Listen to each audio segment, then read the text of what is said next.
Imana sinjajwe, ntabwo Imana itakaza ijambo ryayo. Haleluya. Ntabwo Imana ivuga. Uzumva ikintu wakwiye ku Mana, nk'uko umuvandimwe yahoze aduhamya, uzumva ikintu wabwiwe n'Imana, ushobora kukibuka imyaka ibihumbi. Haleluya. Agatekerezo kamwe wahawe n'Imana, ijambo rimwe wabwiwe n'Imana, ryagutunga rikaguha icyerekezo, rikaguha ubuzima, ukarigenderaho imyaka yose. Kuko rero amagambo yayo aremereye, ntabwo ipfa kuyata.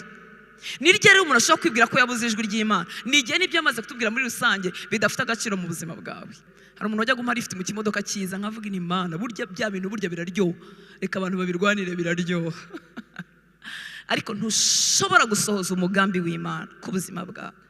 Bakobwa b'umwami, abacunguwe, abaguzwa amaraso y'igiciro cyinshi, ntushobora guhoberana nawo n'umugambi w'Imana mu buryo bwuzuye. Umutekano wawe no kunyurwa kwawe bitabanje kugaruka mu cy'Imana yakugize cyo. Uri kiremwa cy'Imana, uri igihangano, uruzuye.